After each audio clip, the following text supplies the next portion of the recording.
Yo, what's up guys? Lucky Locks here. Welcome back to another prediction video. This is going to be for PFL 8, still in the PFL playoffs, and this event is going to be men's heavyweight and women's lightweight. So without further ado, let's get right into the fights. So the first fight of the night is Lohsen and Jonas Flok at 155 pounds. Lohsen with an 8-2 record coming in here, really big for a lightweight. 6'2", 77.5-inch reach. That's pretty significant as far as 155 pounders go. Frame isn't really as filled out as some smaller lightweights, but he does retain those length advantages by giving up a little bit of strength. He does have some decent wrestling and grappling. He will threaten with some subs. Almost finished JJ Ikonovich on Dana White's Contender Series, had tons of early grappling success against a guy with, a somewhat legit ground game, and obviously he gassed out and then wasn't really able to do much past the first round, but we could have been working on that coming into this fight, knowing that that's, probably an issue. And then you have Jonas Flok here, who's going to be the smaller man, maybe not quite as athletic as Lohsen is, but he does have a big experience advantage coming in here. A more well-refined game than Lohsen, and he has had more time to mature as a professional in the sport. Fairly well-rounded fighter. He's pretty solid everywhere. He's fought guys like Kenneth Cross and Bryce Logan, which is much better opposition than anything that Lohsen has faced. Flok is 34 years old, whereas Lohsen is 26. And from a betting standpoint, I would probably lean towards the underdog in this spot, which is Lohsen. But, Flok can be had around minus 140 or better. So if you feel you have a real edge here, I don't think that's super chalky. I am actually going to pick Flok as far as actually making a prediction here, but I do kind of like the size, youth, and athletic advantages of Lohsen at the dog money. But, for just a straight up prediction, I think that Flok is probably the safer side here, but definitely not a fight that I'm going to be looking to bet at all. And the next fight up on this card is Miranda, Barber, and Amanda Leve, 155 pounds. So Barber 1-1 as a pro. It looks to be in pretty good physical shape.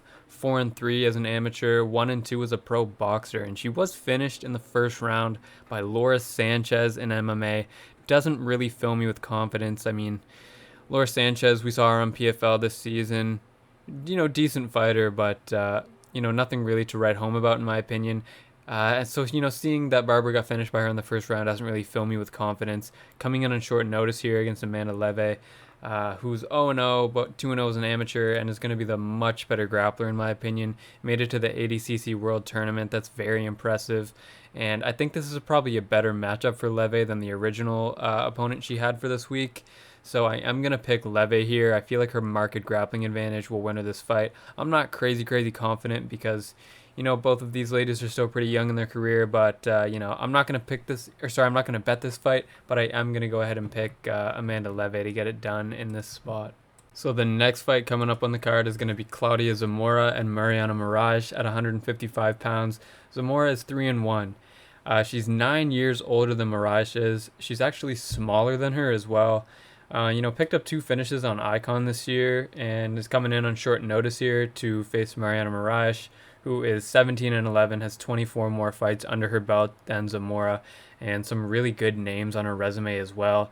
And it's weird that she would have 24 more fights than Zamora, being 9 years younger, but that's what we're looking at here. So yeah, Morais is rarely the bigger woman in her fights, but she does have that advantage here. And Zamora stepping up on short notice. I just think that Morais is the better fighter. I feel like she has more experience, better skills in my opinion. So I am going to be going with Mariana Morais in this one to get the job done. Next up, we have a heavyweight bout between Carl Seumanutafa and DeReese. So Seumanutafa is 12-13. Right off the bat, the losing record jumps off the page at you. 5 of those losses were by knockout, and 8 of them were by decision. So right off the bat, man, he has a better gas tank, better stamina than DeReese, it seems. This isn't really a high-level fight. Seumanutafa coming in a 4-fight losing streak. He will have the reach advantage. I think he is a lot more durable, a lot more reliable in the later rounds than DeReese is. But looking at DeReese, he's on a 3-fight losing streak, was knocked out in the first round of every single one of them. He is 5 years younger than Seumanutafa is. Seumanutafa is actually 38. I know it's been saying like 31 on here. Sometimes the screenshot might have him at 31, but he is actually 38 years old. He's a wrestler. Could see him getting this fight done via ground and pound if the opportunity arises. Does not have great stamina. Not great after the first round. Definitely has some red flags attached to his name. I am still going to pick him though. I think that all the value is on Seumanutafa. I wouldn't play DeReese, but for the purpose of the prediction, I am going to pick him to win. I wouldn't really play Seumanutafa either, but if you really want to bet this fight, that's probably where the value is. So yeah, not confident in DeReese at all. I think easily we could see him kind of gas out after the first and just get outworked by Seumanutafa, but I am going to pick him just for the sake of the prediction, but it is not going to be a confident one, and I do feel like the value is on Carl in this fight. So next up on the card, we are going back to women's lightweight for Kaitlyn Young versus Marina Mokhnatkina. And Young is 12, 11, and 1. So, not the greatest record. We were just talking about records there. But it was a very good level of competition. I think, much better than anything Marina Mokhnatkina has faced. And, she does have quite a few good names on her resume, does Kaitlyn Young. And looking at Mokhnatkina, 5-2, former Bellator fighter, was defeated there by Genah Harding and just beat Amanda Bell, actually, in her last fight. She has a loss to Liana Jojo on Fight Nights Global. Only really has 2 high-level wins, and I use that term pretty loosely, but that would be Amanda Bell on Bellator and Karine Silva on Fight Nights Global. She does have that sambo base, which could come in handy, but I feel like Young has faced the much better competition. I'm going to slightly lean towards Young at the plus money here as the underdog. I think this is probably a dog or pass spot. I was thinking about betting Young, but I'm going to pass on that. I just feel like there's better spots in the card. I might bet Young by decision if the price is right, but I do kind of feel like this is a sketchy fight. And, if it does go to decision, I'd way rather be holding a Kaitlyn Young ticket than a Marina Mokhnatkina one. So I'm going to be going with going with Kaitlyn Young as the underdog to get the win in this one. Rolling right along into another heavyweight bout, we have Renan Ferreira and Stuart Austin squaring off. Ferreira is 7-2. He's a huge guy, 6 feet 8 inches tall, 85-inch reach. That's really big. 86% finish rate, 5 of them being knockouts. Moves really well for a guy of his size. Hits very hard. Does have a bit of grappling too. I really like what I've seen out of Renan Ferreira so far. Stuart Austin, 15-6. He's a big guy too at 6'3", 77-inch reach. But even that's still not, not near Ferreira. There's not going to be too many times where you have a 77-inch reach and you're not the longer guy in the fight. Austin does have some judo, does have some grappling, but I do think that Ferreira can fend off those takedown attempts. 5 of Austin's 6 losses were by knockouts. I think that he could get chinned by Ferreira here, so I'm going to pick Renan Ferreira. I just think he's going to be too big, too fast, too strong, hit too hard in my opinion. I just think that this is a bad matchup for Stuart Austin. I think that Ferreira is going to find a finish, so that's going to be my pick in this one. Next up is another really interesting fight between Denis Goltsov and Ante Delija at heavyweight. So Goltsov 27-6. We got 2 6'5" giants going at it here. I'd say Goltsov is probably the more technical of the 2 giants. He is 22-2 since his 4th loss, which was all the way back in 2012. He's only lost twice since then and won 22 times, as I just said. And 5-1 in the PFL, 3 times Sambo world champion, and has just come up with a more aggressive approach this season. He looks a lot better. Technical striker, good movement, has that outstanding sambo base as well, should he need that. And I think he looks good coming into this fight. He looks strong, healthy, physically looks good. Was certainly one of the favorites to win this tournament before the season started. Ante Delija has 11 round 1 finishes. I think he has 14 knockouts overall as well. He lost to Tybura on a leg injury in 2015 and then came back 3 years later winning 3 straight fights, one of them on Ryzen, one of them on PFL, and one of them on KSW. Then he comes back to PFL for this season, gets KO'd pretty brutally by Bruno Cappelozza. And his next fight, he KOs a short notice opponent in the first round. But he's facing a really tough guy here in Goltsov. And he does have some good striking, but I feel that Goltsov just has a more diverse set of skills. And I think that, he can kind of lean on that sambo if he gets into a pinch. So I'm going to be going with Denis Goltsov to get it done here. I just think he's the better fighter out of the 2. And I feel like he probably has more ways to win this one. Now getting back to women's lightweights, we have Larissa Pacheco coming up against Taylor Guardado. And Pacheco 15-4. She has 19 pro fights at only 26 years old. That's pretty impressive. A lot of experience there. 4 losses are Kayla Harrison twice, Jessica Andrade, and Jermaine Durandamy. So, nothing really that's overly concerning in terms of losses. Just picked up 2 round 1 knockouts in PFL. Not the greatest opponents that she faced, but some really impressive finishes. The finish against Elena Kolesnik was probably one of the best ones of the season. Had a nice win over Sarah Kaufman, a finish over Cappelozza in the past. And, she's an excellent striker and grappler. I feel she's pretty clearly the only somewhat competition for Kayla Harrison in this tournament. She was second place last year, went the distance with Kayla both times they fought. Kolesnik actually started to give her a little bit of trouble in the last fight on the feet for, just a little bit last time out before the knockout, and I really don't see Guardado doing that. I feel like Guardado is going to want to get the fight down, and I think that Pacheco is probably better there too. I have Pacheco on a parlay with Magomed Karamov, who won last week, so she's the last leg of it. Hopefully she comes through for me on Thursday. Looking at Taylor Guardado, she's 2-1. And she's a little better than her record indicates. Training at Extreme Couture, has amateur wins over Raquel Pennington, Amanda Bell, Ashley Evans Smith, 9-1 amateur career, and her one loss was to Ronda Rousey. So not too much you can really falter for there. She is 2-0 on PFL, and I picked her in both of those fights, but I'm gonna hop off the train here. This is just a massive step up in level between her last 2 fights and this one. Although Kolesnik wasn't really a super tough fight for Guardado, Pacheco got her out of there early, round 1 knockout, no problem, and I just think that she's quite a bit better than Guardado is. I really like Pacheco here. I just think she's better everywhere, so give me Larissa Pacheco in this one. So this brings us to the co-main event of the evening, a fight I'm really looking forward to in the heavyweight division, and that is Bruno Cappelozza and Jamelle Jones. Cappelozza at 12-5. He burst onto the PFL scene this year, making a big impact, becoming the league leader in points for the heavyweight division. Record doesn't look the flashiest, but 3 of those 5 losses were in the first 6 fights of his career.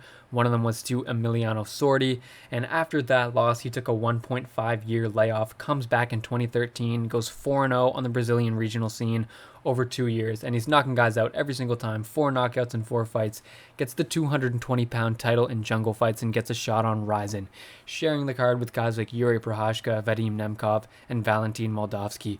Gets KO'd in the first round there, goes back to Brazil, KOs Kaitlyn Abreu in round 3 for the Jungle Fight 205 belt, and then goes over to Jamelle, gets a round 1 knockout for the 205 belt there, follows that performance up with one more round 1 knockout for good measure, and gets another shot in Ryzen. Now, once again, he goes over to Ryzen and he's finished in the first round. This time, I feel like we can excuse it, though, because it was to Yuri Prohashka, one of the best 205-pounders on the planet. So next, he goes over to PFL, moves up to heavyweight. So he makes his PFL debut and his heavyweight debut, and viciously knocks out Ante Delija in the first round. One of the best finishes of 2021, in my opinion. A lot of people were on Delija for that fight, myself included, I'll admit it. But, Cappelozza really proved me and a lot of people wrong there, getting a beautiful finish. He's really fast and agile compared to most of these heavyweights. Does give up a fair amount of size, being around 230 to 240 pounds. I do think he'll probably weigh in a little closer to 240 this time. Does carry tremendous power and a valuable killer instinct. And then, after that fight against Delija, he follows it up with another beautiful round 1 knockout in his next PFL fight. And now here he is as the number 1 seeded heavyweight in the tournament with a 9-2 record since 2013. So on this card, I did parlay Bruno Cappelozza with Renan Ferreira, so I have that parlay going. And now looking at Jamelle Jones, 12-6, 1 year older than Bruno. Great wrestler, also a smaller heavyweight, weighed in around 245 last time. And he's coming off a great round 1 KO over Kaitlyn Abreu, who Bruno beat for the Jungle Fight belt, 220 pounds back in the day. And this fight isn't going to decision because Cappelozza has a 100% finish rate. Jamelle Jones has an 83% finish rate. And Jones also has a bunch of round 1 KOs too. So he's been KO'd 3 times officially and another time by Myron Dennis on The Ultimate Fighter. I think that Bruno will be able to get him finished if they're on the feet. Jones definitely needs to have some wrestling success to win here. He could catch Cappelozza with a flash KO. I mean, it's heavyweights, but I wouldn't bank on Jones' chances to win a stand-up fight here. I'm going to go with Cappelozza to get it done. I think he's the better fighter. He has to be careful about that power and that ground and pound from Jones, but both of these guys are light heavyweights who moved up to heavyweight. Jones has been a heavyweight for much longer, I'll say that, but Cappelozza is still similarly sized. And he will have 4 inches in reach in this one. So I think that Cappelozza has good enough takedown defense to stay up most of the fight. I think his ferocity, his power, his aggressiveness will keep Jones thinking twice about shooting those takedowns. And I think that Cappelozza gets another knockout win here. And that's going to be my pick in this one.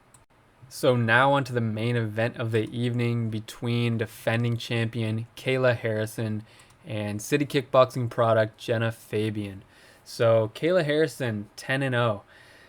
She's a huge favorite here, like minus 2,000 in some places. Obviously, you know, judo Olympian, very good, very strong, good striking, very good grappler, really heavy top pressure, and that's probably the path to victory for her today. And looking at Genah Fabian out of City Kickboxing, she's become such a huge underdog that I feel like it's almost worth a shot on her. I'm not going to do it just because I really feel like Kayla Harrison's going to win, but I wouldn't bet Kayla if I really was going to bet this fight. I would probably bet Genah Fabian at the, you know, ridiculous number that she's moving up to now.